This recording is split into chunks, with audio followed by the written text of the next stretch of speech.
John, Anik, and Kenny Florian podcast. John, Anik, and Kenny Florian. I f***ing love them. I can't get enough of them. Let's hear that Boston next. Big jab there from Duffy, and Frank Mir is hurt now. Down goes Duffy, out cold. Frank Mir does it again. Rock'em sock'em robots here. Oh my goodness. Hyperbole. They're a couple of absolutely self-involved bull artists. Here are your hosts, John, Anik, and Kenny Florian. Headshot. Bang.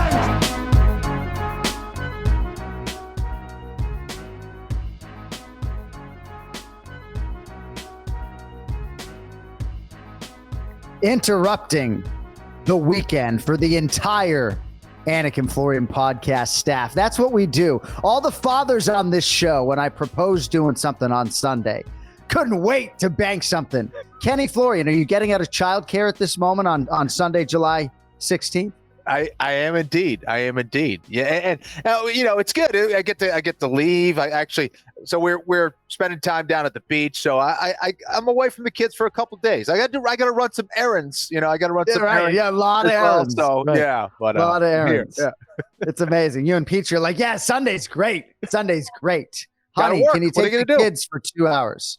And yeah. Petrie's in the waiting room ready to go in about 20 minutes. We'll have 7 picks for UFC Fight Night, Aspinall versus Tabora. It's a lot of work, right? And we're asking you to do this right after you've ingested the previous UFC Fight Night. Holm, Mayra Bueno Silva, however you want to pronounce it. We'll get into all of that noise in a second. But when you get the rundown from me and it's 7 predictions for this fight night as opposed to 3 or 4, you're probably like, really, man? Like we got ESPN Plus prelims. You asked me to pick these 6 days out. They're barely betting lines on DraftKings Sportsbook. It's a lot. It's a lot, but you helped us out with some nice information. And, I did a little bit of homework last night and got it done. Hopefully I can improve upon what I've been doing the last couple of weeks. We'll see. All right. More on that in a little bit, but great to have you with us. Of course, it is Sunday, July 16th. The year is 2023. It's episode 422 of the Anik and Florian podcast presented by DraftKings on the DraftKings network, on the DraftKings YouTube channel. Clips still yours on the Anik and Florian podcast channel. Our show open references your Boston accent or our Boston accents. I've never had one except when I drink. You, if anybody goes to UFC Fight Pass and watches some of your post-fight interviews after your wins in your career, your Boston accent is very thick at that stage of life. It comes out. I think I was spending so much time there where you'll hear it. You'll definitely hear it. A lot of time in Somerville when you were cracking that microphone and telling everybody that you finished fights. So we have a lot to get to, but I feel like I'd be burying the lead if I didn't at least talk about Francis Ngannou and talk about Jamahal Hill before we get into Mayra Bueno Silva. My twin brother calls me. He's like, hey, man, you may not want to hear this, but as your publicist, I think you got it wrong on the pronunciation of Mayra Bueno Silva. They said Mayra on the broadcast, and So he's got me going into the Dropbox like the day after the fight to look at the listen to the pronunciation. And, she says Mayra every day of the week. I was like, did you not listen to the Anik and Florian podcast last week? But before we get into that, Kenny, the UFC light heavyweight champion, Jamahal Hill, is now the former UFC light heavyweight champion. Believe it's a ruptured Achilles, and anybody who watched the video that he put out there on his YouTube channel had to feel for him, put it out there, pushes the microphone aside, and then sort of, collapses in his own tears. And brutal injury. And there are a lot of layers to it. But this light heavyweight division just seems snake bitten a little bit. And Jamahal Hill is the latest champion to fall. Yeah, no question about it, man. It's very unfortunate, especially that division has had a bit of an issue. The championship belt has been playing musical chairs a little bit in that 205-pound division. And, hearing about those injuries, it's never good. Hearing about an Achilles rupture, I don't know how bad it is, of course. I haven't talked to Jamahal or anything like that, but those can be extremely challenging to get back to 100% after it. So many times it leads to a lot of other injuries down the line. A lot of people come back too early. A lot of people would prefer a broken bone as opposed to torn Achilles. It is really a beast of an injury to come back from, especially given the fact that you're talking about a striker who utilizes a lot of footwork and things like that. So I hope that he's going to be back, to 100% when he is back. And I guess it's good news for everybody else, but that's got to be tough for Jamahal Hill, who just got the belt and didn't even get a chance to defend it yet. So. You know, he's been out and about and increasing his following, and anybody who I think has crossed this man's wake, you know, has a measure of love for him. He's a really good dude. And, you know, it seems like reportedly the injury happened during this basketball game that my twin brother was a part of, that, of course, our executive producer, Cody Mero, was a part of. Cody hit a couple of threes, by the way. But I referenced this on the UFC broadcast. When we showed him, it was like a celeb shot. There's UFC light heavyweight champ Jamahal Hill. I was like, careful on the basketball court. And I think DC was like, seriously. DC's team won the game, by the way. There are reports also that DC paid the officials. Like, Cody and my brother took money as the winning team, like $300 a head. So I hope DC didn't pay the officials. I hope that Jamahal Hill didn't sustain the injury during the basketball game. I certainly didn't know the severity when I referenced it on broadcast, but maybe that's where it happened. And I will say, I've come across so many basketball players who injure their Achilles. And so I would say to Bilal, remember the name Muhammad, and everybody else out there on the UFC roster that likes to play basketball recreationally. Khabib Nurmagomedov used to play it while cutting weight. Don't go full speed 5-on-5 ever until your UFC career's over, right, Kenny? Is that not sage advice? Yeah, no question about it, man. You know, when especially, you know, you're off season, you're going to be a little bit overweight potentially. You know, your ankles, your body isn't used to that kind of activity. It's used to, you know, ironically, taking shots, getting hit, you know, moving around, things like that. But you could put a lot of stress on your body when you're doing something else that you're not used to, especially given the fact that you're an athletic guy. You're like, I got this. I can move the way I used to. Right.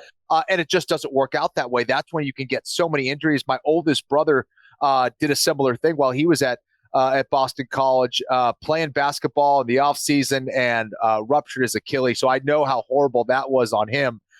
Really tough thing to come back from. But, you know, I hope that for Jamahal Hill that he's going to be okay. And just really unfortunate stuff. Is there any truth to the rumor that it was due to a crossover by Cody Mero? Is that did he break ankles that way? Is that Cody? Yeah, I mean, almost like it's too soon, right? To be, yeah. Cody says potentially. And Cody also suggests that officials didn't play a role in the outcome of the game, and I will take Cody's word on that. Was it Edgar Florian or Michael Kenfield? Edgar, exactly. Edgar. Shout out to Edgar Florian, by the way.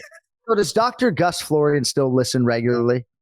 Because if he listened last week, still likes stuff every now and again on Twitter. I wonder if Dr. Florian is paying for that blue check mark on Twitter. I would suggest no.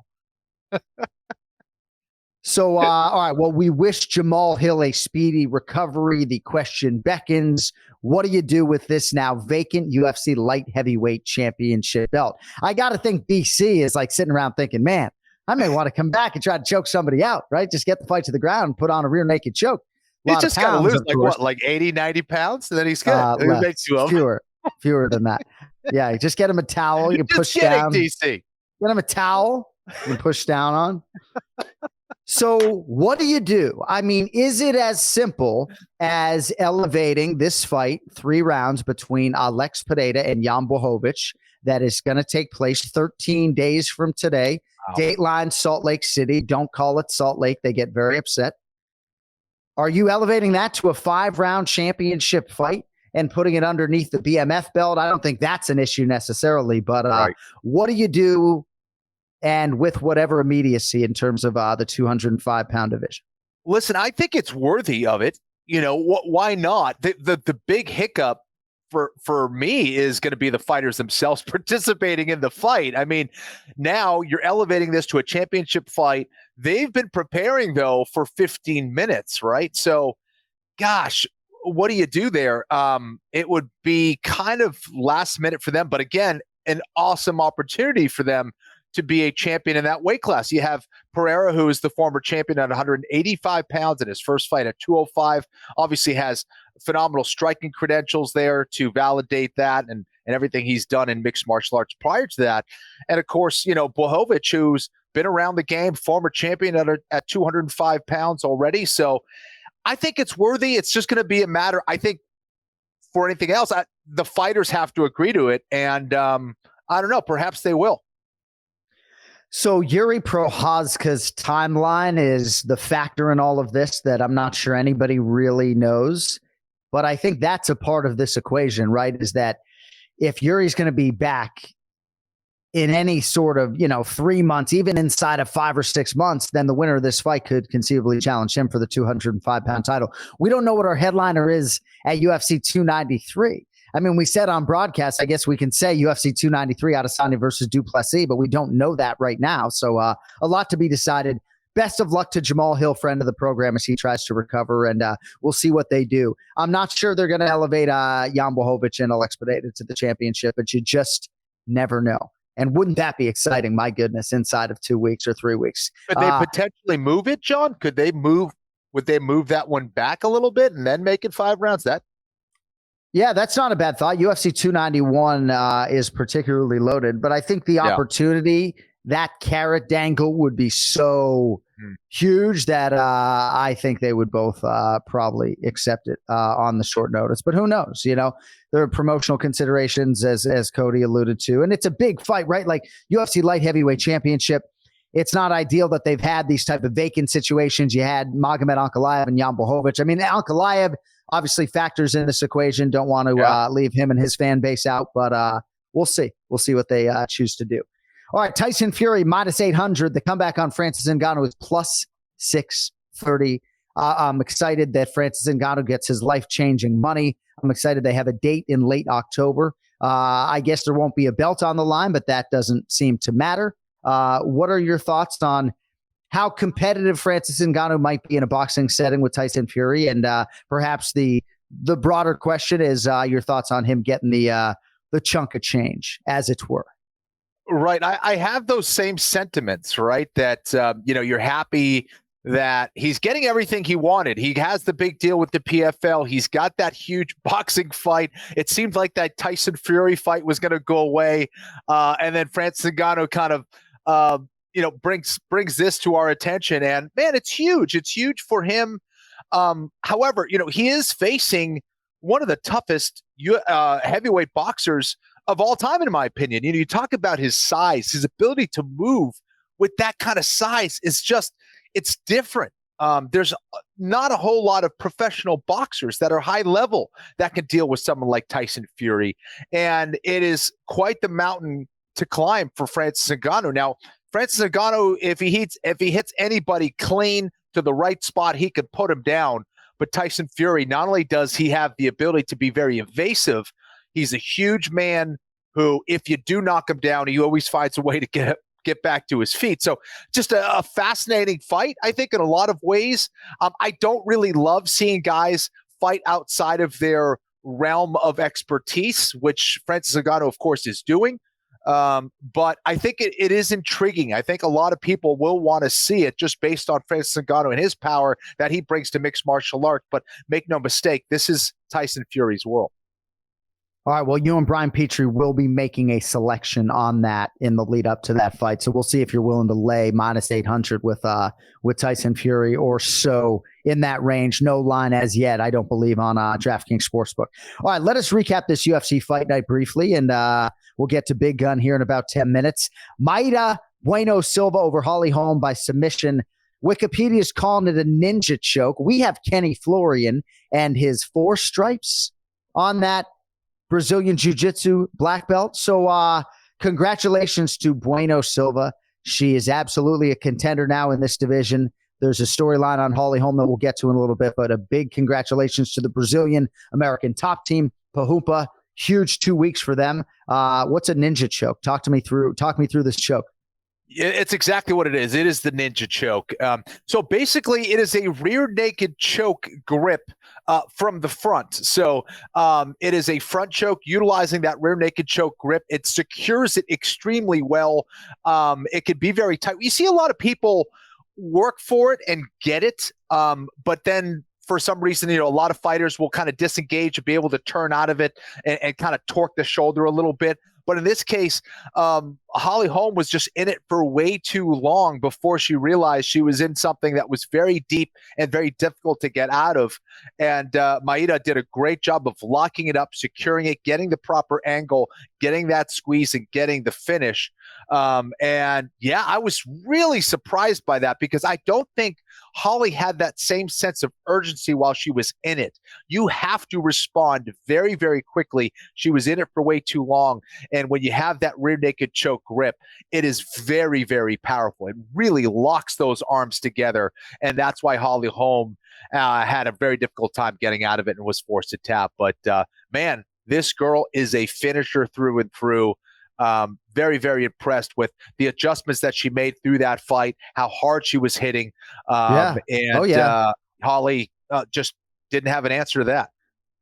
I love hearing you break that down because I was sort of going to ask if it's more credit to the offense or would you think, Holly Holm 15 fights into her UFC run should not fall victim to a ninja choke that early in the fight, especially knowing that she was going to probably pursue some of those clinch situations as Holly has done as her career has gone on and she's realized success in those situations. So, but it sounds like you're talking a lot about the offensive fighter, which is nice for me to hear. Yeah, she did a really great job. But again, I think there was things that Holly could have done early on when she was in it. Didn't respond properly, but Mayra, it's like everything she throws, she's trying to hurt you. She's trying to take you out. When she goes for submissions, she's really trying to break something and finish it. And she did just that against Holly, did it very early in the fight as well. And just took the air out of the balloon as I was watching. I was like, whoa, what? This is it. This is over. It's going to be over. And sure enough, she pulled it off. And very, very impressed. All right, more on where Bueno Silva goes from here. She came in number 10 in the world. Holly Holm was 3. So she all of a sudden is right in the middle of this mix of contenders. But Holly Holm falls to 8-7 in the UFC. So when she beat Ronda Rousey, and she can still lay claim to singularly having perhaps the biggest win in mixed martial arts history, but she was 10-0 November 2015 at UFC 193 after she beat Ronda Rousey. Since she's 5-7 in the UFC, which brings her overall UFC mark to 8-7, and she has just one finish since that Ronda Rousey head kick, and that was her finish of Betch Kohea. So she's 41 years of age. She's had 8 UFC main events, and she's a future UFC Hall of Famer. She's already in the Boxing Hall of Fame, but at times, you referenced her tightness on the Anik and Florian podcast last week. It looks like me before my high school basketball game sometimes when they're showing that arrival shot, and I would never, as a non-fighter, I'm about to do it. But to suggest that maybe a fighter doesn't want to be there, but I don't know that she's in her most primal state right now at 41 years of age. And I don't know if you have anything for us on those visuals or Holly Holm, big picture as a whole. Well, I think that's the most surprising thing about Holly when she competes, before she competes, is that nervous energy that she has. And, you reference it. She's been boxing a very long time, multiple time world champion in boxing, has so much experience in the UFC at this point, but it always seems like she's making her UFC debut. That's what is kind of a head scratcher for me because she is so talented. And I also get the sense that she's way better than what she's showing, even in her wins. She's just a little bit too tight. You could see it even, before she fights, in between rounds. She is non-stop making those nervous pacing. I feel like she should have a cigarette in her mouth as she's pacing in between rounds because she's so nervous. But I don't know. It must be difficult to kind of calm her down. I guess she utilizes that energy pretty well as well. But I think that in the end, it is hurting her. It's not allowing her to go out there and do what I think she can do, what she is capable. Now, I haven't been around her, watching her practice and things like that, but I've heard the stories. I know what she is capable from a speed and movement perspective. And for me, when I see her fight, it just seems like she's just way too tight. And if you're tight, you're going to be slower. You're going to be less efficient as you fight. So unfortunate there for Holly. She is, of course, 41 years old, but at the same time, she looks physically like she's in phenomenal shape. She's in great shape. I just don't think she's managing that energy like she could, or managing the nervous energy like she could, I should say. I thought she was going to give you a big effort here, and I think that may sound like I'm discrediting Bueno Silva, but I expected a big effort out of Holly Holm, and for whatever reason, we didn't get it. By the way, there were cigarettes in her dressing room. Keith Peterson was the referee, so there were cigarettes to be had. I think you're onto something there. You know, you have a dirt stick before the fight, have one of them coffin nails, before the fight. Keith Peterson was in the dressing room, maybe that's the answer. But I do think Holly Holm will not go out on this note, but I'm not sure that the end is all that far away, given this takes her out of contention. Again, asterisk is that I never am in the business of retiring fighters, but I do think if certain fighters are not in contention, they aren't necessarily going to stick around. And this is an appreciable setback, which segues into our conversation about Mayra Bueno Silva. There are a lot of people now at 135 pounds. Amanda Nunes is gone, and nothing is guaranteed in the UFC, except I guess maybe if you're Bilal Muhammad, right, and you beat Gilbert Burns, right? Maybe that's guaranteed. But Kenny, right, Raquel Pennington and Juliana Pena right now are the number 1 and number 2 ranked contenders in this division. Unless my head's in the sand, I don't believe they've been offered a championship fight, even though that fight makes a lot of sense. Raquel's won 5 in a row, just weighed in as a backup. Pena got injured training for Nunes, right? Mm-hmm. But I mean, you're the I finish fights guy, right? Mayra Bueno Silva just went and finished a fight and finished Holly Holm with a fucking ninja choke in round 2. So, put on your promoter's hat if you would. I know you work for the fucking competition, the fucking PFL. But what would you do right now, right? Because promotionally now they are well within their right to elevate this fighter that just choked out Holly Holm with that ninja choke. Yeah, listen, I think that I think you got to put Mayra in there now. I think that based on her performance, based on who she defeated, you have to have her in there. Juliana Pena, I think, is probably the biggest name. I think it's the face that most people are most familiar with. I think she's also the person who can take this fight to another level promotionally. So if I'm Sean Shelby, that's the fight, or Mick Maynard for that matter. I don't know who manages that division. Mick. So I would make that fight. I think that's the one to make. I think both of those guys, both of those women are finishers. They have a lot of offense. They're going to get in each other's faces. They're going to move forward. I think that's the fight to make, man. Not only because it's going to be action-packed, but I think those are the two women that you'd want. You want to have one of those have the division built around one of them, just from the fact that of how aggressive they are and, just the kind of momentum that they have. Yeah. Going to be very interesting to see how it all shakes out. But congrats to Mayra Bueno Silva and Gloria and everybody else, the entire team. Big win over Holly Holm there in the main event. All right, Petrie coming up in about 2 minutes. And I do just want to touch on this split decision win for Jack Della Maddalena over Basil Hafez. What a fight. And I did think maybe the Evan Elder, Renato Valdez fight. By the way, the lightweight division, folks, breaking news, is the best division in the UFC. 155 pounds. And you don't need to at me, JON_ANIK. You can at Anik Florian Pod, right? Lightweight's the best division, right? I'm seeing Evan Elder, to me, take a couple pokes from a joint. Looks like the best fucking fighter in the world. Evan Elder, 155 pounds. So Jack Della Maddalena by split decision over Basil Hafez. And you can go any number of different ways with the fight. I guess I wouldn't lean into the scoring too much. I thought based upon the body work for Jack Della Maddalena, that was enough to give him round 2. And if somehow I had Hafez up 2-0 after 2, I certainly would have gone 10-8 Jack Della Maddalena in round 3, which I think was arguable. But Jack Della Maddalena escapes a very significant challenge here. Ken Flo puts his 14-fight winning streak and his ranking and everything else on the line and, wheels up, but not without a sweat.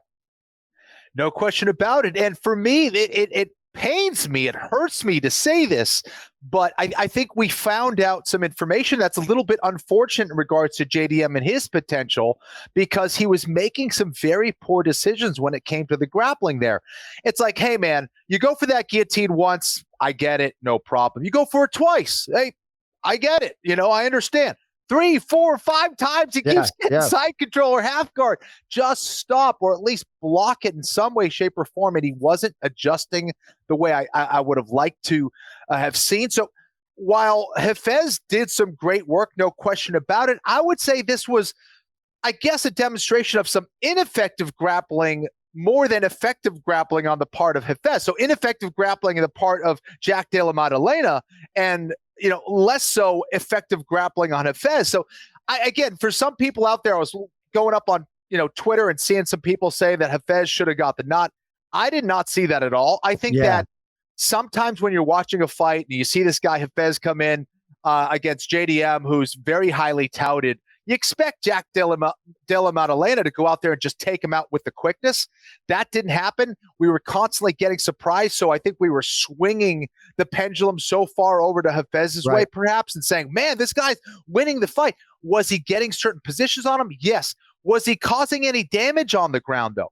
No, he wasn't utilizing much ground and pound. He wasn't getting crazy positions. He wasn't necessarily taking the back. He wasn't mounting. He wasn't utilizing those positions to land even significant shots, in my opinion, on the ground. And that's what hurt him. If he did that, hey, then maybe you have an argument. But as far as who won that fight, it was clearly JDM. But at the very least, he's going to learn a lot from this, make those, hopefully make those corrections based on what he did out there and come back better. But I love Jack Della Maddalena, man, but he dropped a few notches in my head just based on that performance. But again, kudos to Basil Hafez for getting it done there. Is it Basil? Basil Hafez. Yeah, I actually went and looked up the file this morning, but I still can't get it right consistently. But yeah, I mean, I agree, right? There's intel to be had on both sides. Jack Della Maddalena accrues the 15 minutes of experience. So do people like you and future opponents, right, who analyze what he does. I also think it's asking a lot of yourself to come to the United States from where he lives, which is very far away, and to cut weight twice in a span of 8 days. It's just asking a lot. So he gets away with it, and it's going to be very interesting to see if he is granted his wish to turn around in Sydney. I don't know if it'll be Sean Brady or someone else, but nice win for Jack Della Maddalena. And it's always nice to see, as we talk often about, these short notice newcomers come in these high profile slots, and it really changes their whole career trajectory because there's no Contender Series. It's like, oh, that's the dude who fought Jack Della in his UFC debut and almost fucking beat him and actually did on one scorecard, Yeah, so. And I tell you what, again, you never know what's, playing into certain fights. As you mentioned, the 2 weight cuts, that's never easy, right? Coming from Australia, that's not easy. However, Sean Brady in those spots of where Basil Hafez was, spells doom for someone like Jack Della Maddalena. I think Sean Brady, if he was in some of those spots, probably would have taken advantage, whether it was an arm triangle or mounting or things like that. So interesting stuff. And the last thing I'll say is, in terms of the fatigue, right? Jack Della goes for this guillotine and everyone's like, oh man, Basil's tired. It's like, so is 3-name Jack. Yeah. Right? Get a little fucking breather, All right. A lot more coming up in our UFC Fight Night recap. But let us go 3 wide and bring in the best in the business. Let's get to the main event challenge. It's the main event challenge. Anik. The time is most definitely now. Florian. I finish fights. I'm going to do everything possible to win. The main event challenge. The John Anik and Kenny Florian podcast. All right, great to have Big Gun Brian Petrie with us. So if I'm a judge, Bri, and happy weekend to you. By the way, so all you fathers, can't wait to do the podcast on Sunday when I reach out. Yeah, well, usually Sunday is a really good day. My wife surprised me how to work. I got my stepfather in the kitchen teaching my kids how to play checkers. So we're all good, babe. I fed him a bowl of chili. We're ready to go. He's set. All right. That's good. Because we can do the show, whatever. I mean, you guys are the priority, Cody and I just sort of fall in line. So I know a judge is not supposed to do this, Bri, but if let's say I go 10-9 Basil round 1, and then I go 10-9 Basil round 2, which I think is a bad scorecard. I had 10-9 Jack, but let's say I'm 19 apiece, right? Like I think you should have it within your right to be like, I'm going to go 10-8 there with Jack in round 3, even if it doesn't check every single box for a 10-8, right? Because it more levels out your scorecard. And sometimes when I look at these live odds that seem very fraudulent to me, and I don't even know, I got to see a line, right? I'm even hesitant to trot out Francis Ngannou, Tyson Fury lines because they don't seem real to me, But I don't know, man. I don't think the live odds account for judging or anything like that. So what did you think there was anything in that round 3 that would make you go 10-8 for Jack Della? It's close. I mean, he had him on the ropes. I was screaming. I had a lot of money. That was a $500 swing. He was the anchor of a parlay for me. So I'm screaming at the TV. He's jumping for guillotines. And then when he took him down and he put the hooks in, I'm like, yeah, but this guy, that's what he does. Everyone he's trained with says he passes guard so good. He's slippery on the ground. Jack, stand up. This dude can't even stand. It's close, but I think since Basil ended up, he reversed it. I think that kind of saved him, but he was getting pieced up on the feet. I don't hate a 10-8, but I don't love it where a judge maybe goes, man, I fucked up on round 2, eh? Let me try to even it out. I don't like that. I hear a lot of commentators say that. They go, oh, well, I think he's going to win this fight because he's doing so good this round. But they've already scored the 2 rounds before this started, so you can't go back and change it. A lot of not so high quality announcers say that. I'm not saying anybody last night in particular, but I hear that all the time. It's like, yeah, but you can't do that. So maybe you're onto something. They go, well, I fucked up last round, so maybe let's throw a 10-8 here liberally so we can, even things out. But no, I thought Jack won. I thought, the ground control in the second round really wasn't much. I thought he dropped the first one. I agree. Obviously. I guess I'm thinking, like if I should have said if I'm 2018 and then I see that third round and I go 10-9 Jack Della and then the other guy wins, I don't feel like so I feel like in that situation, I can manipulate my scorecard and make it an even fight, even though you're right. You're not supposed to fucking do that. I was getting texts from people going, I think it's a draw. I think they gave him 10-8. It's a draw. He's down 2. It's a draw. They're like, they're giving him, it's a draw. I didn't see it a draw. I really thought again, we never know with judging. I thought he won that second round, but it was close. It was a fun fight, man. I liked that fight. I was sweating bullets every little bit, boys. I tell you. I'm telling you. I love it. Hey, Ken Flo, nice hit on Francisco Prado over Otman Zaitar. Otman's going to bring it in terms of the television. It's a TKO for Francisco Prado. Argentina is really starting to produce UFC fighters, and this kid is 21 years of age. Really nice response to his UFC debut. What'd you make of Prado? Obviously, you were pretty high on him going in. Yeah, no, he's good. I think that Zaitar hits very hard. He's a dangerous striker. But I think conditioning-wise, late in the fight, that was going to be a problem, or his lack of ground ability. And I think that Prado just had the ability to mix things up a little bit better. He was able to, avoid those, a lot of the big shots. He's got a good chin. He's still kind of fresh in the game, where I thought, his youth, his tenaciousness was going to be the difference, and he was able to get it done early, man. That's where I thought Zaitar was most dangerous in round 1, but Prado found a way. So that was cool, man. I needed that. Yeah. So, Bri, we call you Big Gun. I don't know if it's because the Iron Turtle was taken, but this dude, man, South Korea, Jinyoung Park. Stick around for the dance and everything else. What'd you make of the Iron Turtle extending his middleweight winning streak to 4? That's what he does. He fucking wins. This was a test for Durev, and I think he failed. He gassed out a little bit, but listen, he put everything into some of those right hands and even some left hooks. And the Iron Turtle's like, cool. Yeah, we're going to keep going forward. Doesn't bother me. Great chin on the guy, cardio for days, and he's getting better. I mean, he truly is. He's starting to round out his game. I don't like in the past how he rushed to get things to the ground. Play on the feet. You got good striking. You obviously got a good chin. Don't rush everything sometimes and you get caught up and stuff. But Durev is really good at being the hammer, not so good at being the nail. And he fought off that choke. I thought he was going to give up a few times. He really fought off that choke, but the Iron Turtle stayed patient, stayed consistent. And a lot of people are throwing out him and Bo Nickel. I don't hate it. Yeah. I want Bo to get stepped up. That's a big step up right there. I like the Iron Turtle Bo Nickel. That's a fun fight. I'm just trying to get the South Korean Jinyoung Park against a ranked fighter, and now you're trying to trot him out there as a massive underdog against Bo Nickel. Throw him the bow, babe. So your boy, the King of Combat, Chris Curtis, just celebrated a birthday recently, and I don't know if we acknowledged on this show, but he says you really got some hands. Would you take an amateur fight at celebrity boxing if your name got big enough? So, what are you laughing? What's so funny? Well, because I just did my own podcast. And I've had this burning thing. I don't want to get too deep. I did it on my own show, and I've been getting a ton of messages for it.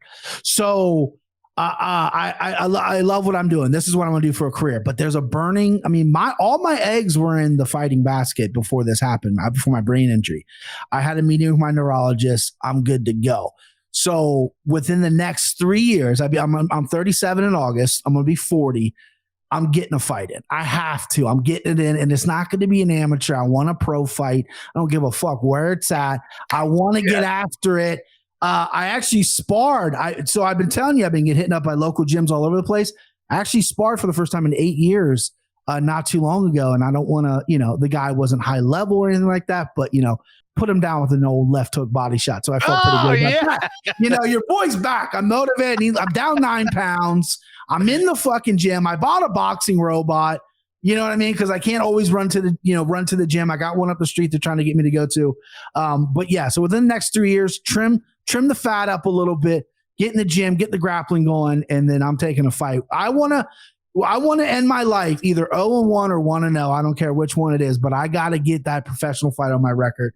And so I've been getting encouraged left and right from that. Your girl Heidi Dean was texting me. She's like, wherever it's at, I'm going. So that was pretty dope. And so I didn't tell you boys that, but yeah, I did that. I revealed that on Wednesday show on my podcast. This is amazing. I need to listen to the MMA Takes podcast more often, but no, I mean, I had the foresight to ask the question, and this would seem to be, our producer asks if I'm going to be in the corner. And before you answer that question, this would seem to be on the surface. I don't know how deep your inner circle and your entourage is. Maybe it's more proficient than I could even imagine. But this would seem to be my best chance to get in the corner. So if you do go 3 or 4 wide, not that I know the game intrinsically like Ken Flo, but I can certainly give you that, energy and everything else you might need. Imagine the corner of John, Kenny, and Ray, and me rolling up in this fucking pro, whoever he may be like, what the fuck? Because when I hugged you in Vegas, the entire section was like, who the fuck is this guy? Like, fighter. He hugged fucking John Anik for 10 minutes. Who the hell is this guy? So imagine rolling in. Oh man, I just, if after sparring, listen, I'm not in the best cardiovascular shape. I went 3 5-minute rounds. Afterwards, I was tired. But it felt like, literally, it was like the high you get. I'm not a runner, so I don't get a runner's high. But I was like fucking buzzing. It was great. I got mats in my garage. I got the whole fucking thing, dude. So yeah, it's a burning thing in my body that I've wanted to do forever. And after the year I've had with the death and everything, I'm like, life's short. Just fucking go for it. Let's go. Let's go. So I got to do it, man. Just don't get hit too cleanly for the sake of the Anik and Florian podcast moving forward. Yeah. Cody, by the way, I did try to move the General Sayif Saud back to 2:38 p.m. Eastern. I'm running long. Sorry, Sayif. No. We need time. I'm not done with this. We need time for this. We'll be back later in the week, by the way, with Ray Longo to discuss Nazim Sadikov on late Wednesday, early Thursday. Longo has asked for Wednesday, 11:30 a.m. Eastern time to discuss his team just continues to get it done. But no, my final question for you is for your professional mixed martial art. This is mixed martial arts and not boxing, or what is this? MMA. It has to be MMA. I should have brought it over. I did a tough man type boxing tournament when I was training MMA, and I won. There was only 4 of us in the heavyweight division, and the other 2 guys, after they boxed, they both stopped. So I boxed the same guy twice, and I beat him twice. I paid $75, and they gave me some shitty medal, so that was pretty cool. Hey, so what's the weight class? It's going to be heavy. Your boy's heavy right now. I'm 274. Okay. So we got at least 9-10 pounds of cut. And if I'm taking my shirt off, I got to be at least in the 240s, so I don't embarrass my family. So get a nice little tan going. But yeah, so we got some work to do on the weight side of things. But yeah, it'll be heavyweight for sure. What people don't understand though, the dude's 6'3". So before you're like, he could sit up right now, but he's trying to be humble, right? Yeah. He could sit up straighter, but he's not trying to just command the room like we know he can. See? Right. He will fuck you up on the streets, people. Like really badly. All right, let's get to the pronunciation of the week. And this is interesting because this file is a doozy. So she's competing in the co-main event, pretty big underdog against Molly McCann. It's in the UFC women's flyweight division, a division in which she has not competed prior. So you have the name, Bri. Let's hear you give it a go, if you don't mind. So I haven't listened to any of the files that you've given me or went and searched for it. I did kind of cheat because I listened to this last night as I was tape studying her. You're watching film. The kid eats film. So that's why it's 274 fucking eating film. So that's why I'm like, okay, I don't know if the guy got it wrong. Not everyone's John Anik or Kenny Florian, right? So I'm going to go Julia Storolenko. All right, well, Storolenko is not right, but that's okay. Yeah. Cody, Get the let first us. name right. Right. I don't even know. All right, let's what see do we got, Cody? Gulia? Yulia Stolarenko. Yulia Stolarenko. Big whiff on that one, boys. You see, though, why a lot of fighters, international fighters, will say Americans can't say our names, right? Because she says it in an Americanized way, and then she says it so beautifully the second time. And again, unless you're a linguist on Kenny Florian's level who used to like work in the field. No, I'm serious. Yeah, right. It's very hard. Yulia Stoliarenko. All right, should I update the standings, boys? Not too much pain this week. Not too bad. No, that's it. All right, so Petrie start of the week, minus 1,820 American dollars. Team Florian, minus 34.30. So the lead was 16-10. Lead is now 17-10. So a 2-3 week for Petrie, but the lead still grows. 3 units on Nazim Sadikov at minus 150. Also a prelim hit on Melsik Bogdasarian. So it's plus $45 on the week. BP now at minus 17.75. Team Florian 2-2. 2-unit whack on Nas. Also that hit we mentioned on Francisco Prado, but 2-unit setback on Albert Duraev. And that makes it a minus $55 on the week now, minus 34.85 for Team Florian. But we have 7 opportunities to make money. All of these odds courtesy of DraftKings Sportsbook. It is UFC Fight Night, Aspinall versus Tabora. Heavyweights are the men on the marquee. London, England, this Saturday night, July 22nd. And we'll begin, Bri, with the featured prelim bantamweights. Daniel Marcos, Soncora, minus 120, representing the Institute of Human Performance, Boca Raton, Florida. He is minus 120 here against Davey Grant, plus 100. Marcos actually fighting at Boca, but by way of Lima, Peru, of course, Ken Flo, right? The Peruvian fighter. Marcos slightly favored here against the credentialed Davey Grant. What do you have for us, BP? Yeah, so Marcos is good. Like, he was a guy that I was like, when his last time out, I picked against him, and I immediately regretted it because when I saw him move and I saw him hit, and the power in his shot selection is great, and he's got a great track record of that outside the UFC as well. But then you run into Davey Grant, right? And this is a guy I slept on for a long time. And this dude throws weird shots at weird angles. He catches you when you're not expecting it. Those are the shots that hurt you. He's got a crazy left hook that kind of comes from different angles. And he's durable. He's tough, and he's good on the ground. I mean, look at the Asuncao. I mean, he needed that with the reverse triangle. It's unbelievable. You know, his first art was jiu-jitsu, and now he's really kind of coming into zone with his striking. This is going to be an absolute banger. I love this card. I saw some bozos, some goofballs giving this card shit. I said, I love this. I think there's a lot of talent, and we're kicking our picks off with this. You're hanging Davey Grant as a plus money. You know I love plus money. I scoop him up. I'm a dog hunter. So give me Davey Grant. I think this could be a good scrap, though. I think Marcos is, he's 2-0 in the UFC, one contender series shot and one on the UFC, but he's good, man. He's good. But I think David Grant's experience, and he's been in there with some killers, and he's won, and he's looked good on some of his losses. I like David Grant here. And I share your enthusiasm for the card. You know how I feel by how many predictions I make you guys select here on the Anik and Florian podcast. Ken Flo, what do you have for us? I mean, bettable fight, I think, on both sides. Daniel Marcos, minus 120. Davey Grant, plus 100, the even money dog. Perhaps I'm giving it away with all the red and white that I have for my Peruvian brother over here. I'm a big fan, dude. He's 14-0. Watching his UFC debut, I was really impressed at how composed he was, how relaxed he was with his punches.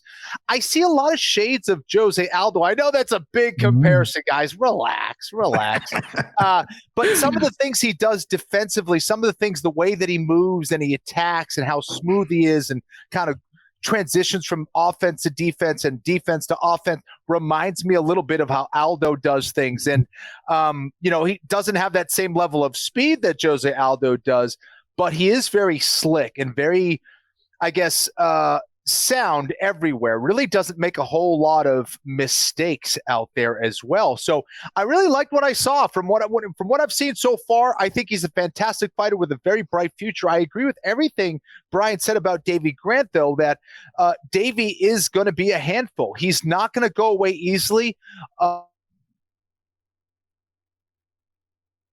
he can do both on the ground and in the clinch. I think his tie clinch is kind of slept on a lot. He's very good with that plum clinch, and got to watch out for knees and elbows. He's tall, lanky for the division. But I think Daniel Marcos, I think he's a smooth operator, man. I think he's going to be a little bit more technical. Where I am a little bit hesitant is with the experience factor. Davies been in that octagon a lot longer. He has a lot of experience, but I think Daniel Marcos is going to be the fresher guy. I think it's going to be close, but I think Marcos finds a way to win, man. And I agree with Brian. I think it's going to be an awesome fight. Nice. All right, we like the disagreement early. Next up at featherweight, Lerone Murphy -145, Josh Culibao +125. So Mark Murphy's still undefeated, right? 12-0-1, 4-0-1 of the UFC. Got past Gabriel Santos by split earlier this year. That was his first fight since 2021. Culibao, internationally, they know, right? Out of Sydney, Australia, 11-1-1, great strength of schedule, undefeated in the weight class still, only pro loss in his UFC debut to Jalen Turner. So big fight here, like sneaky big fight here. We need a prediction, Bri. You going Lerone Murphy the favorite or Josh Culibao the dog? Real quick, I know we're trying. Kenny Florian's rocking a Porsche shirt, and that's just Kenny to the T, because I don't think they make Honda Ridgeline shirts, or I'd be wearing one. So that's just Ken Florian right there. Back to this fight. I like this fight. Culibao is a guy you don't like. You always think he's not going to win, and he does. Like, there's nothing special about him. Besides that, he's talented, but there's nothing like jumps off the page. Lerone Murphy, he's just got to up the volume. He's too picky with his shots. He's powerful. He's durable, and he's got great cardio, but he needs to let it go. Culibao's not afraid. Culibao's gonna be in his face. He's got a good chin. He's got a good body of work. But Murphy's really got to let it go here, and this could be a really shining moment. He goes out there and puts out Culibao in front of his home country. That's a big win, like you said, John. That's going to mean continues undefeated streak, and now Lerone Murphy is on the map, right? Easier said than done. I'm rocking with Lerone Murphy, but I'm not overconfident in this fight, if I'm being honest with you. I like Lerone Murphy. I like his talent, but Joshua Culibao is a sneaky guy that will sneak up, and all of a sudden you're down 2 rounds, and he's not going to get out the third. He's got cardio for the third round, so it's a sneaky fight on Culibao. I see a lot of people playing that, but give me Lerone Murphy. Culibao +125 right now on DraftKings Sportsbook, coming off a submission of Melsik Bagdasaryan. That was UFC 284 in Perth back in February. Lerone Murphy fighting on his 32nd birthday here, Ken Flo. I don't know if you factor that into the handicap, but Lerone Murphy, Josh Culibao at 145. Who do you like? This is an interesting fight. I think Brian did a great breakdown, and I agree with everything he said. Culibao, man, imagine getting out of your car and seeing that kid and be like, I am going to kill this dude. No, he will murk you. Be careful who you mess with. Culibao is one of those guys. He's definitely surprising, and not only his composure when he fights, but the kind of skills that he brings to the octagon as well. I think he is going to be a handful, but Lerone Murphy, I think, is the more talented guy. I think that, if Josh decides to take it to the ground, which I think he should, I think Lerone's going to find a way to keep it on the feet. I thought he showed some good takedown defense, especially up against the cage. That's where I think Josh Culibao can have some success, but I don't know if his takedown game is good enough to take down Lerone Murphy. If he does, I think he can win this fight. I also think, like what Brian said, if he could stay busy on the feet, land shots, get in, get out, and frustrate Lerone Murphy, who is a little bit low on volume. He tends to be overanalyzing, it seems. Like he's always looking for that perfect shot where a lot of times it's just there, or he just needs to, go for it a little bit more often. So I think Lerone Murphy has enough. Wouldn't be surprised if Culibao gets the win, but I'm rolling with Lerone Murphy as well. All right, next up, I want a quick pick on this one before we get to a middleweight matchup that we'll dive deeper on. So it's a pick 'em fight. That's largely why we're picking it. Black Country Banger. It also gives me a chance to say that. Jai Herbert -110 for Rest Ziem -110 as well. Petrie, are you abstaining, or do you have a pick on that one for us, kid? I have a pick. They're both very similar. That's what, body type, style, everything. I lean towards Ziem just because I think he's a little more durable. Herbert does tend to get rocked a little bit. Give me fair Ziem. Hopefully he gets in a plus money considering we got a English boy he's fighting. So a lot of people like the younger fighter, Kenny, in this matchup. Some similarities for Ziem 26, Jai Herbert 35. Do you have a selection for us? I do. I'm going with Ziem. They are extremely similar. I think Ziem might be a little bit better on the ground, though.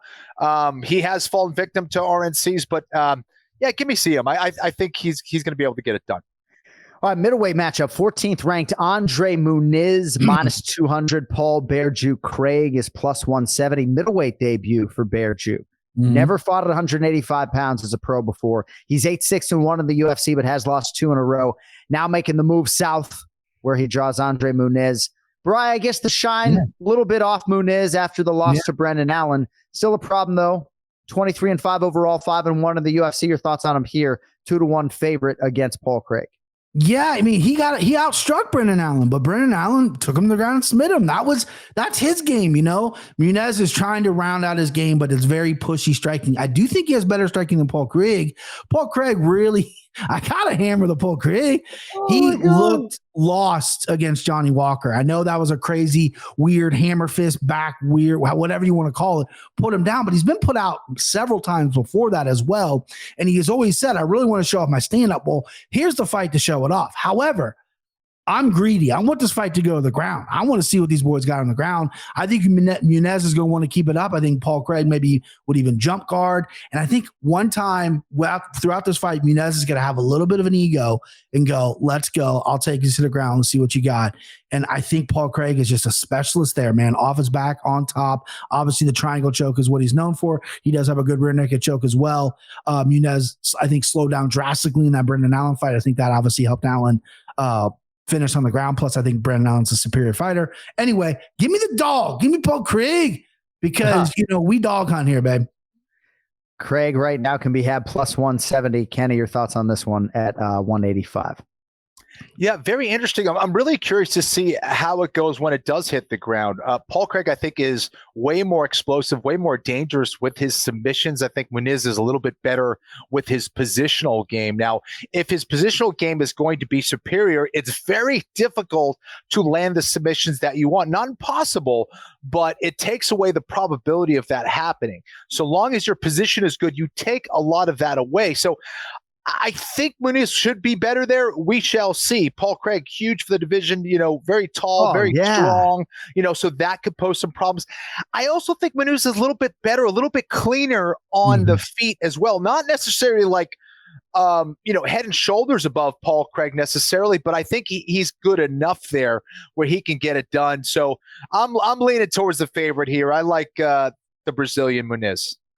All right, right back to you, Kenny, on this one. Nathaniel Wood, minus 190. Andre Fili, plus 160.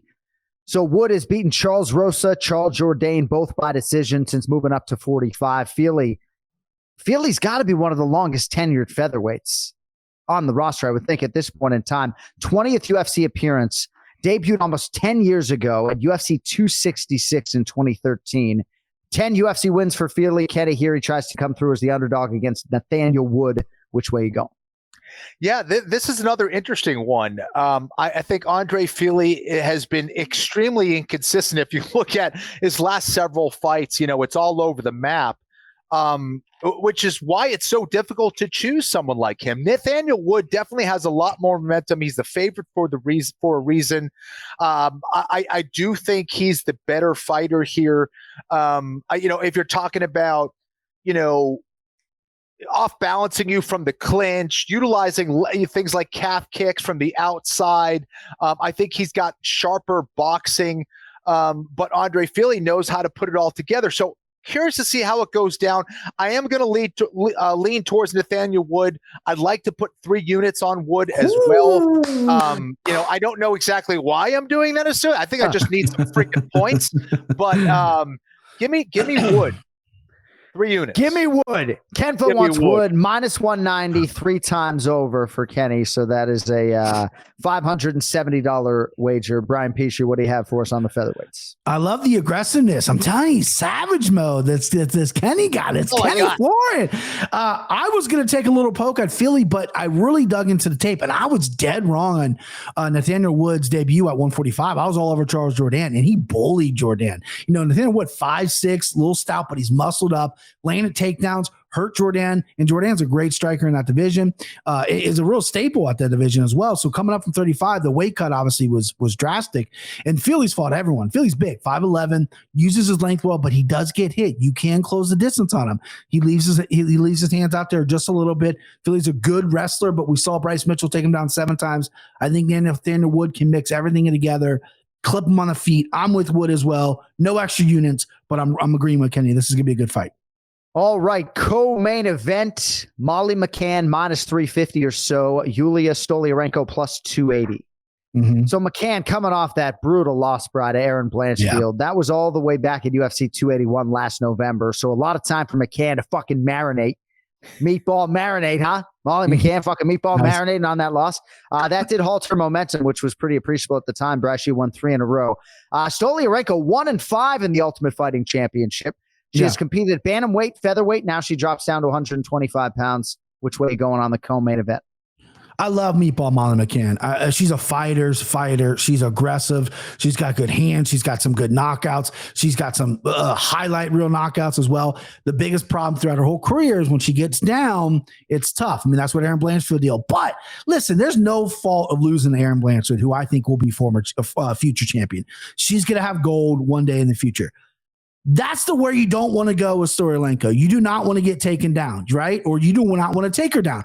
Her armbar, it's there. She's very good at it. She tells you, you look at her record, I'm going to try to take your arm. Meatball cannot do that. She's got to stay on the feet. I like this. And I hate giving out picks that are so obvious. Minus 350, a trained monkey can do that. I realize that, but I think Meatball is going to finish.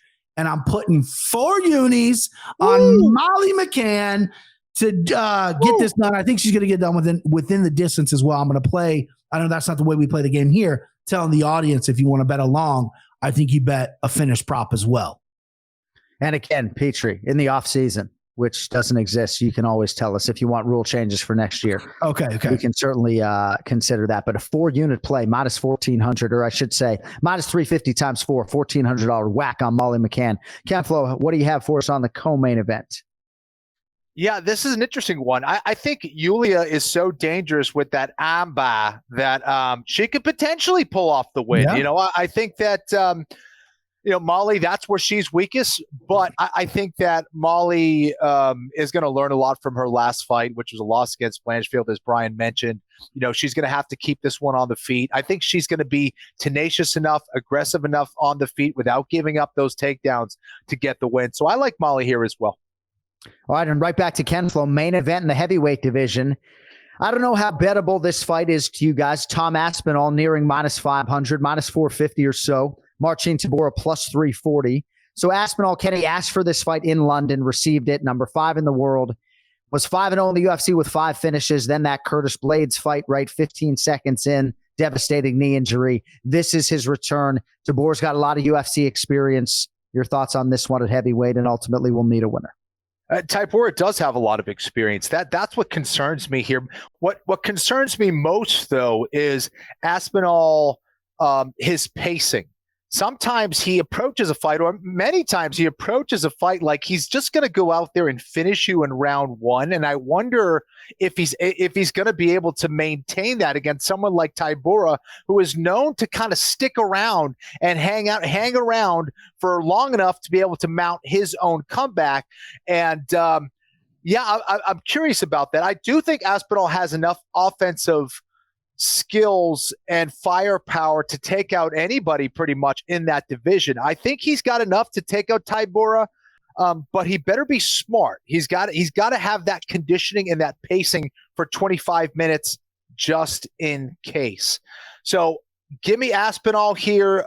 Give me another 2 units. What, I put 3 on Wood? Give me the other 2 on Aspinall. I like him here. I think he's just going to be way more skilled, way more athletic. However, Marcin Tybura has beat a lot of guys that have been more skillful and more athletic than him. So watch out. Yeah, right. Marcin Tybura has made a career of making handicappers and bettors rip up tickets. 11-6 in the UFC. He's won 2 in a row, 7 of 8. Stiff challenge for him here on the road against Aspinall. Which way you going? I think if Aspinall wasn't coming off a knee injury, I think he'd be almost to 1,000, 10-1. This is starting to give me some real Frank Mir, Marcio Cruz vibes. If you guys remember that, Frank Mir came back from a femur injury and just got bludgeoned by not so great heavyweight. And that's what Tybura can do. He can take you down, lay on top of you, keep that big body on you, ground and pound you. But Tommy Aspinall, man, this kid is special to me. I think he's really good. He's sized up a little bit from the knee injury because in his movement is great. His striking's great. Apparently, well, we've seen a little bit of his jiu-jitsu, but that's where he comes from, a jiu-jitsu camp. Listen, it is a little high of a number from a guy coming off an injury. I usually preference that when I say that. But you pick winners here. Numbers or not, you pick winners. Give me one extra unit on Tommy Aspinall. I love this fight for him. Tybura had a little bit of an issue early in his UFC career. He got finished a few times by knockout. I see Aspinall doing that as well, having the crowd go crazy. So give me an extra unit, Tommy Aspinall. Let's go. And speaking of picking winners, you have picked all winners when it comes to your prelim selection. It was Jack Jenkins a few weeks ago. Missed one. Okay, that's right. Melsik Baghdasaryan. See how honest he is. Melsik Baghdasaryan you hit last week. Any other prelim selections? 15 fights in London. Anything else that you like? Yeah, I'm going to give you a slight dog here, everybody. A little slight dog. Yanel Ashmutz is fighting Chris Duncan. Yanel debuted, knocked out Sam Patterson brutally. Chris Duncan, I know he's from Scottish. He's going to have some people, or from Scotland, excuse me, he's Scottish. He's got some people in the crowd, but Yanel can crack. This dude is power. Cardio, still to be questioned if Chris Duncan can somehow extend it. We got a little problem. That's going to count on the record. Another pick for the beautiful, the best fans in the world. Joe Alvarez against Mark DeCasey. D1 DeCasey likes to wrestle. Be a little careful on the ground with Joe Alvarez, okay? I think this guy's crafty. I think he's very good. And one more thing, John. I know we got Sayif Saud coming up, but I'm so excited for this card. I'm going to give out a little parlay for all the Anik Florian listeners. Oh, wow. It's called the Austin Powers Yeah Baby Parlay. We got Nathaniel Wood, Molly McCann, Tommy Aspinall, plus 146. Multi-unit play that, and let's cash some checks, babe. Look at that. A parlay of 9 straight wagers, buddy. Let's go. A little extra in the paycheck this week. Brian Petrie, MMA Takes Podcast on social media at Brian Petrie MMA. Great stuff, buddy. Appreciate your time. We'll talk to you next week. All right, there he is, Brian Petrie with us here on the Anik and Florian podcast. And hopefully we haven't kept this man waiting this entire time. Just let me know whenever the general's here and we will populate him into the conversation. I can tell. Look at this guy. Just handsome up the whole room, why don't you? The General Sayif Saud, head coach, co-founder, Fortis MMA, Dallas, Texas, USA, although you now have multiple locations that we should probably speak about. But it's great to see you, buddy. How are you? I'm good. I'm in the airport, so excuse the noise if it's a little loud. I just got off the plane. I tried to find the best place I could, so we're just going to go and see how we do it. And, of course, I kept you waiting 10 minutes, and I do apologize. So you're in San Antonio, Texas. Is that right? That's correct. I'm cornering Jacoby Smith. He's the guy that your boy DC sent over to me from Okie State.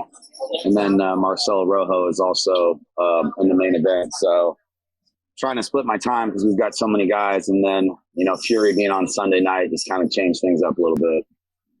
When Kenny and I were sort of talking in our pre-show meeting, I was going through what your schedule might look like and makes my schedule not look so intimidating when I look at August. So how does a guy like you, when you have a bunch of high-profile athletes competing in a short amount of time, right? If it's Damon Jackson August 5th in Nashville, not too far away, but then Geoff Neal in Boston August 19th. I mean, you can't be going to Singapore. Kennedy's on Nashville, too, against Dustin Jacoby. I mean, you going to Singapore? Yeah. You can't be going to Singapore for Ryan as well. I mean, no, I can't leave my guy. I mean, and he's fighting Anthony Smith, another tough fight. It's just, look, and Kenny knows this. John, you know this. We've all been doing this a long time. This is the game now, right? I mean, there's fights every weekend, and not even just one fight. There was fights last night. There's fights tonight. Right. It's kind of it's kind of crazy what the sport has become, but this is what it's become, and we're grateful and we're blessed and we're lucky that we get to do this all day long. And everyone that told us we were crazy or we were right and they were wrong. So one of your guys, Austin Lingo, did fight last night. How far out does he know that maybe he's not going to have your services on fight night? I don't mean to put you on the spot, right? But obviously I told him probably a month ago or so.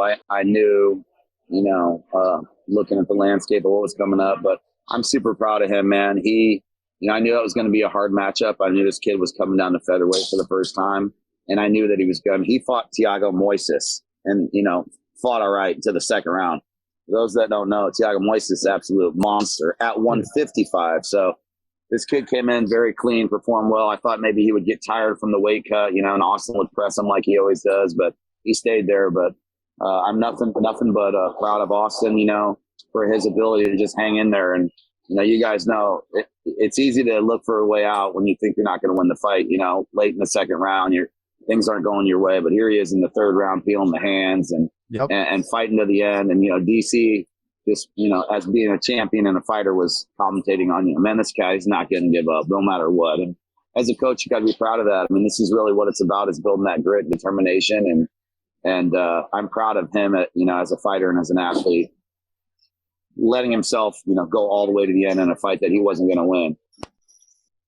Coach, you have a bunch of big fights coming up. One of the ones that I'm most intrigued by is the Geoff Neal Ian Garry fight.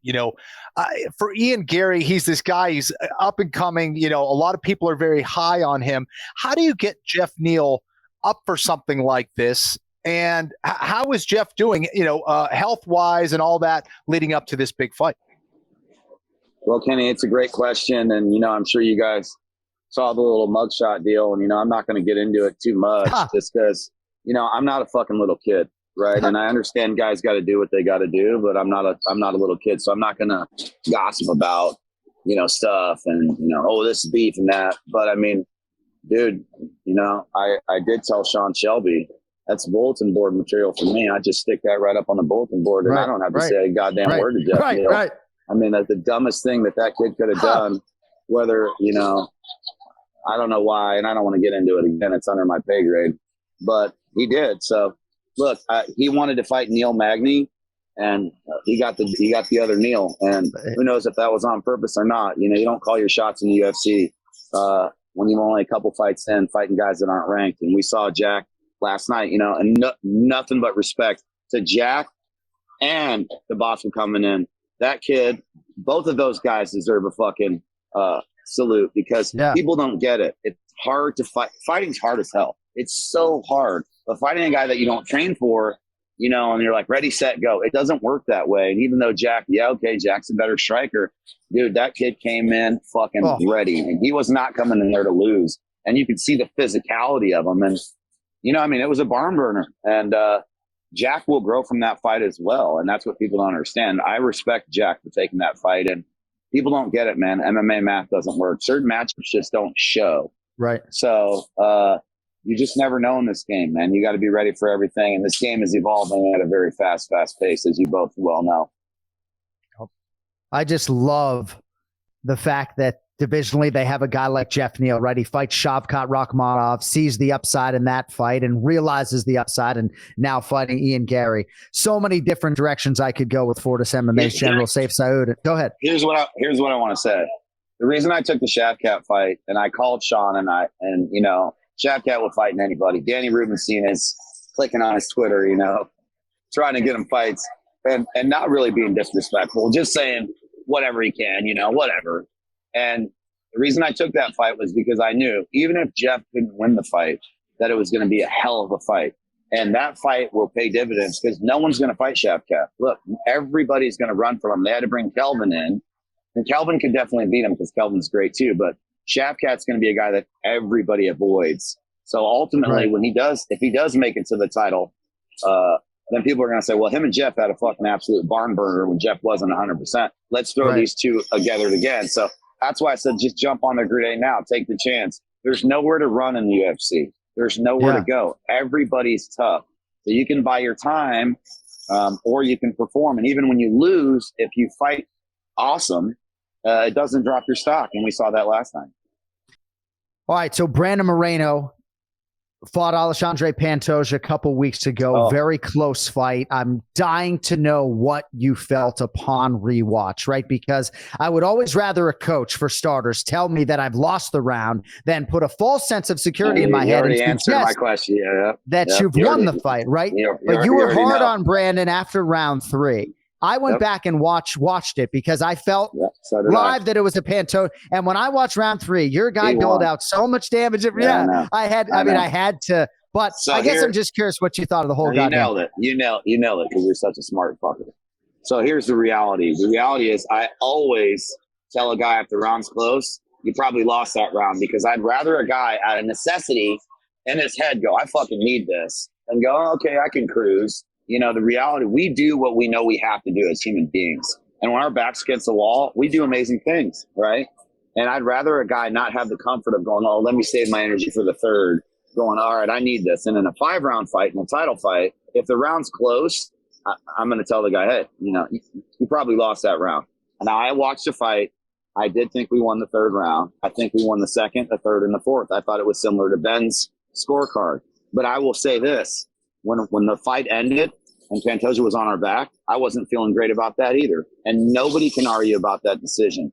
Pantoja earned that fucking win with that last takedown. It was 2-2 going into the last round. Brandon was winning the fight with 2-3 minutes left. We had the fight. We lost the fight with 2 minutes left. And you can say it however you want. Nobody can call it a robbery on either side. I thought Ben had a good scorecard and it made sense. I thought the other scorecards made sense as well. So, you know, when you end a fight in that bad position, you're never going to feel great, you know, and I have nothing but respect for Pantoja. I mean, Pantoja didn't look like he wanted to be in there in the 2nd round. Everybody saw that. He looked like he was not going to make it. And Brandon got his distance and his timing. It's exactly what we planned for. I knew Pantoja was going to come out strong as hell. He always does. And I thought he would fade in the 3rd. He started fading in the 2nd. But to his credit, he just did enough, man. He kept getting a timely takedown to stop Brandon's momentum. And I'm not going to say he survived the fight and won the scorecards. He did what he tactically needed to do. And that's it. And look, Brandon's a champion. I'm so proud of him. He performed amazing in that fight. If you watch the fight before, Pantoja beat him up on the feet. And that Brandon completely dominated him on the feet. Besides the 1st round, clipped us. And Brandon was such a complete fighter. He looked like a champion. I mean, the fight was so high level. That was the highest level title fight I've ever seen as far as the technical details and all the little things. And Brandon went to his base instead of scraping the fence when he did that last get up in the 5th, which allowed Pantoja to jump on the back. And once he locked the body triangle and he set his foot in under Brandon's knee and he was leaning on the fence, there was almost no way to get out of that, right? And he did just enough in that moment. So that was probably the best fight I've ever seen. And I obviously had a front row seat for it, as you did too. It was incredible. And I have nothing but respect for both of those guys' stocks went up, and it's nothing but love. I mean, that was an incredible fight. You put it all beautifully, and I want to be respectful of your time. The General Sayif Saud with us. I feel awful that I had you waiting there 8 minutes at the airport. But I just want to mention this on Brandon Moreno. So what you were put in a little bit of a difficult spot a couple of fights ago, brought in on short notice to be his head coach. This time around it was different, still splitting time, but 3 full weeks with you in Dallas, Texas. He had a camp, for sure. He said in our fighter meeting, though, and I know sometimes praise for you can fall on deaf ears, but he said in our fighter meeting that Sayif has taken me to another level, to that next level that maybe I didn't think I could get to. And it's not that he was tight-lipped with praise going into the previous fight, but I think he was just more willing to give it out because you guys had just spent more time together, and DC sort of stopped on that detail. So it seems like whatever level you guys needed to cross to the positive, you have crossed. What can you tell our audience about the future between you guys and that whole working relationship? Well, I mean, you know, you look at Brandon, and he's a guy you want to see fight. And I mean, after that fight was over, I wanted to see more of it. And he's 29 years old, coming into his prime. And I feel like, you know, my plan for the Figgy fight was very disciplined because Figgy gets wild. And I knew that we could kind of get him emotional, and it worked perfectly. And we controlled him on the ground. You know, we wrestled him, we mixed it up. But with Pantoja, you have to give Pantoja his respect. That guy and what he brings to the table required Brandon to be good everywhere. I brought in 2 All-American wrestlers now that he hasn't had these partners before. And I don't think he's really had a real camp, you know. We have 22 guys in the UFC. You know, we've got, you know, I had the second place All-American from Virginia in the tournament, Jack Mueller, and I had Nikki Beninsky wrestling with him. He was 4th place. So I had 2 All-Americans who were in the top 4 at 125 pounds in the NCAAs, the whole camp. And training that position, the back scrape and all the rest, takedowns, everything. And Brandon was doing 45-minute circles, and I was pushing him to it because I knew the fight was going to be crazy, but I just thought Pantoja has never been 5.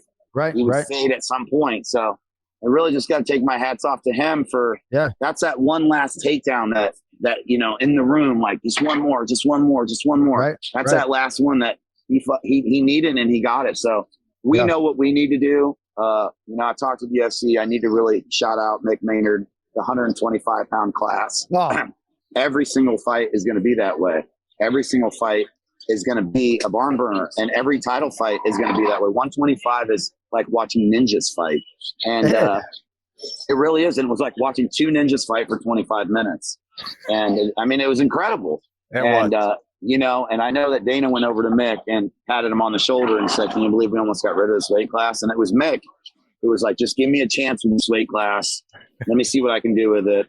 And, how grateful am I? I have a UFC championship and now probably the best flyweight title fight ever. And really, from my point of view is, we will love a rematch. I'm not pushing any narratives. I just want Brandon to rest and recharge. That was a war. Right. Brandon has so much on his plate. He's a star, man. You hear the crowd, you see the pop, you watch people, how they respond to him. People are crying and shaking, and it's kind of crazy. And, I just have a lot of love for the kid, and he's nothing but a true joy to train. I'm happy Pantoja had his moment, and I think those two now, they've got a little bit of an Izzy Alex story. The thing is that people think Brandon won on damage. It was an unbelievable fight, and I just don't see another fight at flyweight. Nothing but respect to Royval. The kid's incredible. I really am a fan of his style, but he lost to both of those guys back to back not very long ago, and it was finished badly by Pantoja. Yeah. And that other kid, Albazi, he's tough, but he had a split to Kai Kara France. Brandon finished Kai Kara France and beat him. So it's nobody's fault. It's the division is still young, and these two guys, Brandon is a star and is obviously very, very good, and him and Pantoja were literally neck for neck. I don't see another fight to make, so we'll see. It's whatever the UFC wants to do. They're the boss, and we'll go from there. It's crazy to think about Brandon Moreno fighting a guy 4 times and then fighting another guy 4 times.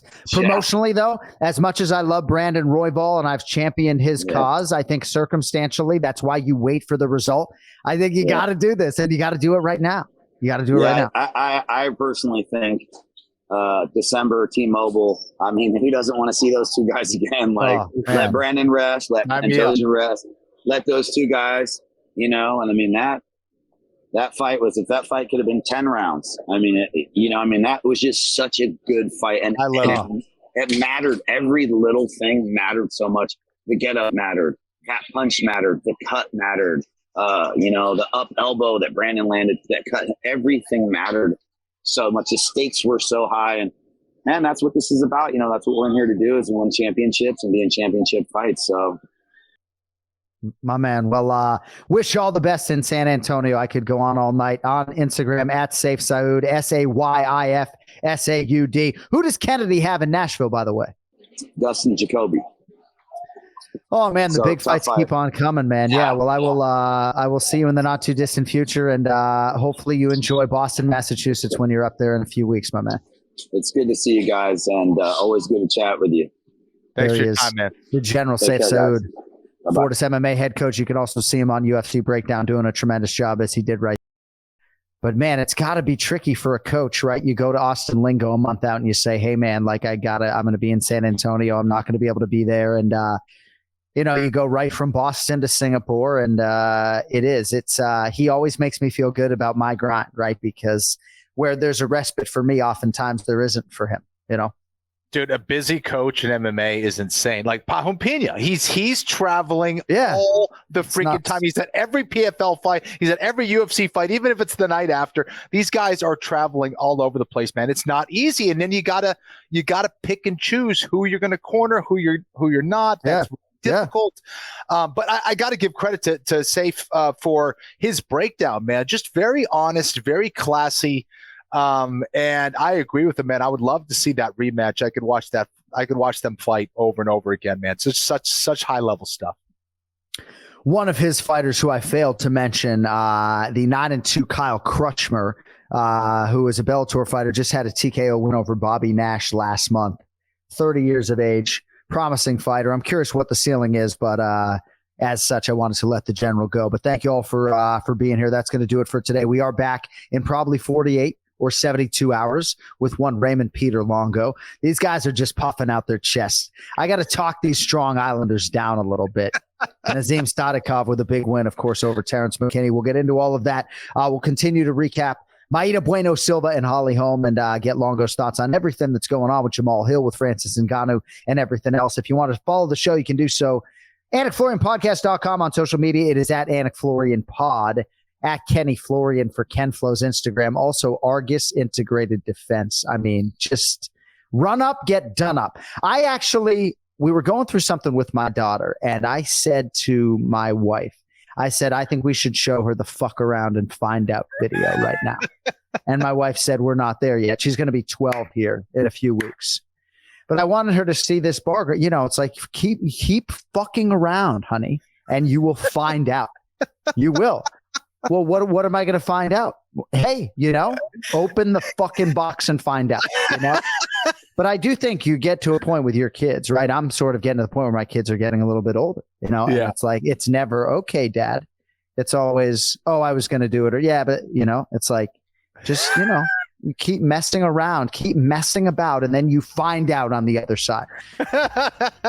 But I guess we're not showing that to our daughter just yet. Thank you to our guest today, the General Sayif Saud, Brian Petrie.